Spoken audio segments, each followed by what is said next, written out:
Students, today class is 9th standard social.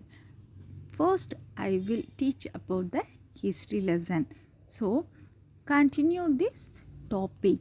So, lesson 1, evaluation of human society prehistoric period. So என்ன அப்படின்னா மனிதனோட பரிணாமம் என்ன, சமுதாயத்தோட பரிணாமம் என்ன, முந்தைய ப்ரீஹிஸ்டாரிக் வரலாற்றுக்கு முந்தைய காலத்தில் அவங்களோட பரிணாமங்கள் எப்படி இருந்தது அப்படின்றத இந்த லெசனில் நம்ம பார்க்க போகிறோம். Okay, learning object trace the world early history. So முந்தைய காலத்தில் பழமையான வரலாறு எப்படி இருந்தது வேர்ல்டில், ஸோ அதை பற்றி இந்த லெசனில் நம்ம தெரிஞ்சுக்க போகிறோம். To understand the human evolution. So மனிதனோட பரிணாமம் எப்படி இருந்தது அப்படின்றத நம்ம புரிஞ்சுக்க போகிறோம். To know prehistoric Tamilagam up to the iron age. Iron ஏஜில் வரலாற்று முந்தைய காலத்தில் தமிழ் இரும்பு காலத்தில் தமிழகம் எப்படி இருந்தது அப்படின்றத நம்ம தெரிஞ்சுக்க போகிறோம். Okay, shall we go to the lesson.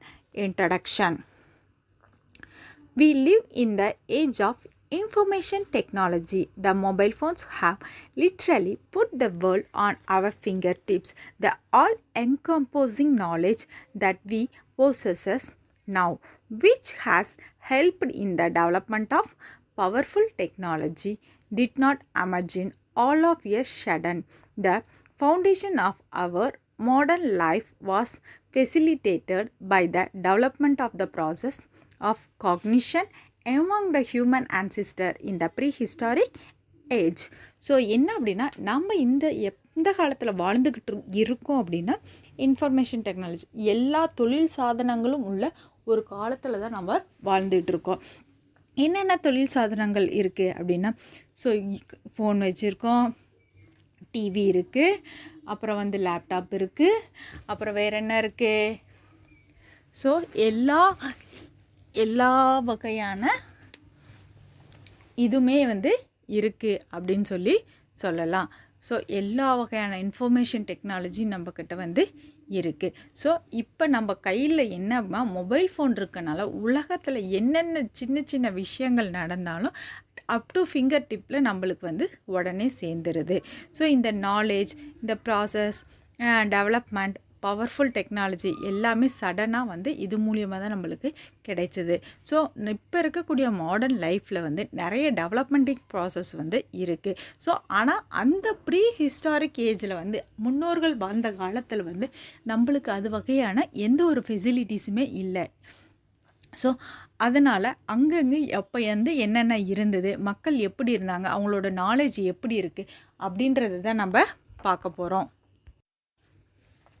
So அப்படின்றத பார்க்க போகிறோம். Okay, so prehistoric peoples were the pioneer of creative knowledge from the artefacts and the language they developed. We are able to understand how intelligent they were. So என்னென்னா prehistoric peoples அப்படின்ற முந்தைய காலத்து மக்கள் அவங்களுக்கு நிறைய க்ரியேட்டிவ் நாலேஜ் இருந்தது. So என்னென்ன அப்படின்னா ஆர்டிஃபிஷியேஷன் அப்படின்றத செஞ்சாங்க. என்னென்ன செஞ்சாங்க, பானை செஞ்சாங்க, நிறைய இதுகள் என்னென்ன நிறைய செஞ்சாங்க. ஸோ அவங்க லாங்குவேஜஸும் டெவலப் பண்ணாங்க. ஸோ பானை செய்கிறது, ஓவியங்கள் வரைகிறது, சிலைகள் செய்கிறது, இது மாதிரி எல்லாம் நிறைய பெயிண்டிங் வரைகிறது, குகை ஓவியங்கள், இது எல்லாமே நிறைய அவங்க செஞ்சாங்க. ஸோ அதே மாதிரி லாங்குவேஜ், மொழிகளை டெவலப் பண்ணாங்க. ஸோ அவங்களும் அண்டர்ஸ்டாண்ட் பண்ணிக்கிறதுல இன்டெலிஜென்ட்டாக தான் இருந்தாங்க. ஸோ இந்த லெசனில் நம்ம என்னென்னா ப்ரீ ஹிஸ்டாரிக் பீப்புள்ஸ் எப்படி இருந்தாங்க அப்படின்றத நம்ம பார்க்க போகிறோம். So origin of the earth and the geological ages. So என்ன அப்படின்னா ஆரிஜின் அப்படின்றது தொடக்கம். ஸோ எர்த்து எப்போ தொடங்குனுச்சு, அதோட ஜுவாலஜிக்கல் ஏஜஸ், அதோட காலம் எவ்வளவு அப்படின்றது தான் இந்த லெசனில் நம்ம பார்க்க போகிறோம். The history of human is closely related to the history of the earth. The earth consisting geological, archaeological and biological record of historical times in the upper layer. They are important for reconstructing the history of this earth and variation living organism. The fossil bones of this human ancestor and emposed in this earth layer. So என்ன அப்படின்னா அந்த காலத்தில் எர்த்துக்கும் ஹியூமனுக்கும் வந்து எர்த்தோட வரலாறுக்கும் ஹியூமனோட ஹிஸ்ட்ரிக்கும் வந்து ரொம்ப ரிலேட்டிவாக வந்து இருந்தது, close ரிலேட்டடாக வந்து இருந்தது. ஸோ எர்த் அப்படின்றது ஜுவாலஜிக்கலாக, ஆர்கியாலஜிக்கல்னால் தொல்பொருள் ஆய்வு, பயாலஜிக்கல் அப்படின்னா வேதியியல் இது மாதிரியான ஆர்டிஃபிஷியலாக வந்து அங்கே வந்து இருந்தது அப்படின்னு சொல்லலாம். So zoological, archaeological and biological record வந்து அவங்கவுங்க அப்பர் லேயர்ஸை வந்து சொல்கிறதா வந்து இருந்தது. ஸோ இது இம்பார்ட்டன்ட்னா ரீகன்ஸ்ட்ரக்ஷன்ஸ் அப்படின்னு சொல்லலாம். ஸோ நம்ம லிவிங் ஆர்கன்ஸ்க்கு வந்து நம்ம எர்த்தோட ஹிஸ்ட்ரியை சொல்கிறதுக்காக இது மூணுமே இருந்தது அப்படின்னு சொல்லலாம். ஸோ அதே மாதிரி ஃபோசில் போன்ஸ் அப்படின்னா புதைந்து கிடக்கும் முன்னோர்களோட எலும்புகள் அப்படின்னு சொல்லலாம். ஸோ அந்த முன்னோர்களோட எலும்புகள் இது எல்லாமே நம்மளோட எர்த் லேயரில் வந்து புதைஞ்சு கிடந்தது அப்படின்னு சொல்லலாம். ஸோ இது வரைக்கும் புரிஞ்சிச்சாடா? Okay, next one I continue this. Paleoanthropologist and archaeologist excavated the soil and rocks layers on this earth and extract evidence about the human ancestor. These layers and the fossils are scientifically dated to study the various stages in human evolution and prehistory. Through the gathered evidence, they attempt to understand the evolution of human history and development in the chronological order. So என்ன அப்படின்னா பேலோலித்திக்கல் and archaeological எவிடன்ஸ்னா தொல்பொருள் ஆய்வு.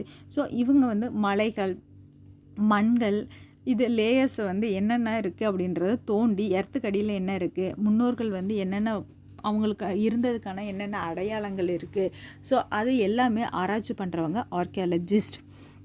So இவங்க வந்து அவங்க லேயரில் வந்து என்னென்ன எலும்புகள் கிடைக்குது, சயின்டிஃபிக்காக வந்து இந்த இடத்துல வந்து எந்த டேட்டில் வந்து எந்த காலத்தில் வசித்தாங்க அப்படின்றத, முன்னோர்கள் வந்து எந்தெந்த ஸ்டேஜில் வந்து இங்கே வசித்தாங்க அப்படின்றது ஆதாரம் கலெக்ட் பண்ணுறது தான் வந்து ஆர்கியாலஜி அப்படின்னு சொல்லலாம்.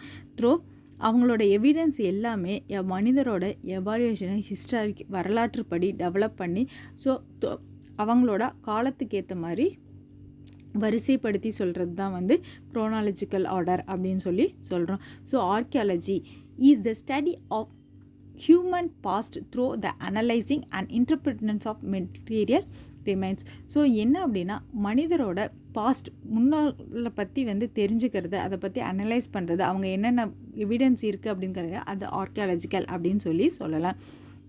பேந்த்ரோபாலஜி அப்படின்றது வந்து study of the human ancestor, the evolution study of the fossil remains. So இது என்ன அப்படின்னா ஹியூமன் முன்னோர்களை பற்றின அவங்கள பற்றி எவாலுவேஷன் பண்ணுறது. ஸோ முன்னோர்கள் வந்து எப்படி இருந்தாங்க, அவங்களோட போன்ஸ் வந்து என்னென்ன இருந்தது, அவங்க என்னென்ன பண்டங்கள் வந்து யூஸ் பண்ணாங்க அப்படின்றத வந்து ஆராய்ச்சி பண்ணுறது வந்து பேலோன்தோப்ரோலஜி அப்படின்னு சொல்கிறோம். The earth was formed approximately 4.55 billion years ago. Gradually, continents emerged for the growth of organisms. The plant and animals came into being, and thereby foundation was leader for the evolution of human.